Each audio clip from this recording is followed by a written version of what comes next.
सुखदेव सिंह गोगामड़ी, जिन्हें लोग दादा के नाम से पुकारते थे, एक ऐसा नाम जो राजपूत के साथ साथ सर्व समाज के लिए हमेशा ही उनके दुविधा, उनके कष्ट में उनके साथ खड़े रहने वाले दादा को जिस तरह से धोखे से मार दिया गया। और दादा का कहना था, अगर मुझे मारा जाता है तो ऐसे 500 गोगा सुखदेव सिंह गोगामड़ी मैं करके जाऊंगा। लेकिन ऐसे ही एक महिला अपने घर में एक तैयार करके गए हैं, जिस तरह से उनकी पत्नी हमारे साथ मौजूद है, शीला शेखावत जी। आपसे जानना चाहूंगी, कितना बड़ा ये कष्ट और जिस तरह से दादा को धोखा से मारा गया है, किस तरह से लगता है न्याय मिलेगा यहाँ से? पहली बात तो कष्ट की तो आप बात ही मत कीजिए, क्योंकि कष्ट तो इतना बड़ा है शायद ही मैं झेल पाऊंगी। ये कष्ट तो दुनिया में इससे बड़ा कोई कष्ट हो ही नहीं सकता। फिर धरना प्रदर्शन हुआ, बॉडी लेकर हम वहीं पे बैठे हुए थे जयपुर में ही। तो सरकार ने हमारे को 72 घंटे दिए थे। तो उन 72 घंटों के अंदर अंदर उन्होंने अपराधियों को अरेस्ट कर लिया, जबकि उनका अनकाउंटर अभी नहीं हुआ है। अनकाउंटर तो अभी होना भी नहीं चाहिए, क्योंकि जब तक उनकी जड़ें नहीं निकलेंगी, क्योंकि किसने उनको भेजा है, कैसे उन्होंने भैया उनको मारा है। क्योंकि घर में घुस करके मारना बहुत ही बड़ी बात होती है। घर में घुसने से पहले आपको पता है कि घर का भेदी लंका ढाए। जब तक कोई घर का उसके अंदर शामिल नहीं होगा, तब तक कोई भी ऐसा मैटर उठ नहीं सकता। क्या लगता है, किसी पे शक है? जिस तरह से आपने बताया है कि घर का भेदी लंका डाली, क्योंकि ये बात भी सही है। क्योंकि जब घर में हमेशा दादा, जब भी हम जाते थे या कोई भी जाता था, सिद्धू दादा का एक अंदर रूम था जिसमें वो लोगों से मिला करते थे, बाहर काफी जांच भी हुआ करती थी।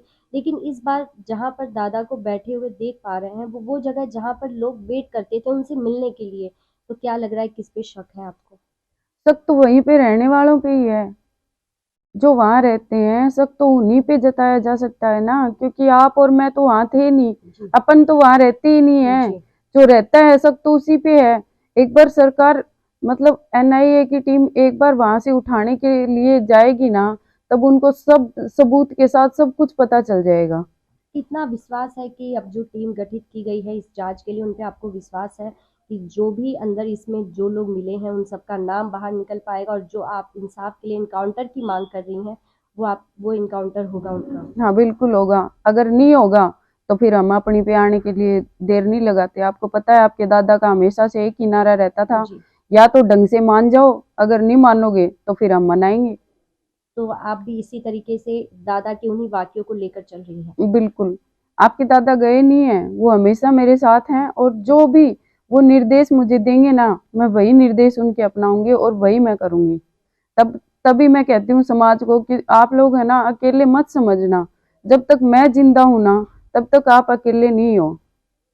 तो दादा को जब गोली मारी गई थी, उससे कितने समय पहले आपकी बात हुई थी? क्या इस तरह की कोई आशंका दादा ने जताई थी? आपको इस बात का कुछ ऐसा था आशंका कि ऐसा कुछ दादा के साथ हो सकता है? नहीं, कुल 5 मिनट पहले मेरे पास फोन आया था उनका। जी। ऐसे तो दिन में 15 बार फोन होते थे मेरे। जी। मैं उनसे बात करती रहती थी, लेकिन वो दूसरा या तीसरा फोन था मेरा। तो वो मेरे को बोलने लगे कि अरे यार, मैंने गलती से मिला दिया, मैं किसी और के पास कर रहा था फोन। लेकिन उस टाइम पे कोई भय वाली बात या फिर कोई आने वाली बात मेरे को ये नहीं बताया कि मेरे पास कोई आया हुआ है। जबकि वो हमेशा मेरे को ये बताते हैं कि मेरे पास कोई बैठा है, कोई बात कर रहा है, मैं तेरे से बाद में बात करूंगा, मतलब एनीथिंग, कुछ भी। लेकिन उस दिन कुछ नहीं बताया। एक महिला भी सामने आ रही हैं जो खुद को उनकी हम्म। पत्नी बता रही हैं, और ये भी बता रही कि सीसीटीवी पे उनकी नजर थी। जब उनकी नजर थी तो क्या वजह होगी कि नजर उस समय कहाँ थी जब गोलियां उन पे चलाई गई?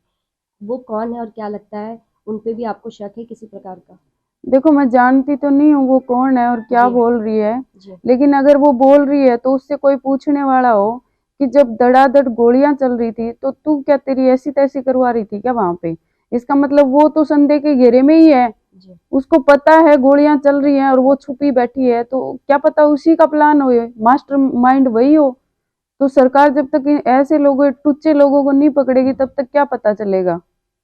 तो अगर इनकाउंटर नहीं किया जाता है, तो शीला शेखावत पूरे समाज के साथ क्या सड़कों पर फिर उतरेंगे? बिल्कुल उतरूंगी और मेरे पति को न्याय दिलाऊंगी। मैं घबराने वालों में से नहीं हूँ, मैं उसी शेर की शेर नहीं हूँ।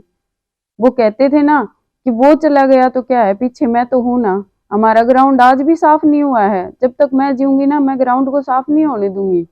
मैं वैसे ही लड़ती रहूंगी जैसे वो लड़ते थे। तो जिस तरह से आपको बता दें कि सुखदेव सिंह गोगामेडी जी लोगों की लड़ाई के लिए, हक की लड़ाई के लिए लड़ते थे, अब उनके इंसाफ के लिए शीला शेखावत जी इस मैदान में है और उनका यही कहना है कि जब तक उनका इनकाउंटर नहीं होता वो शांत नहीं बैठेंगी और श्री राष्ट्रीय राजपूत कर्मी सेना जिस प्रकार से चल रहा था उसी प्रकार से चलेगा, जिसकी कमान शीला शेखावत जी संभालेंगी और सब राजपूत उनके साथ मिलकर इसमें काम करेंगे। अब देखना यह है कि कब इन अपराधियों का इनकाउंटर होता है और कब मिलता है सुखदेव सिंह गोगामेडी को इंसाफ। बस आप हमारे साथ ही बने रहिए आगे और भी खबरों के लिए।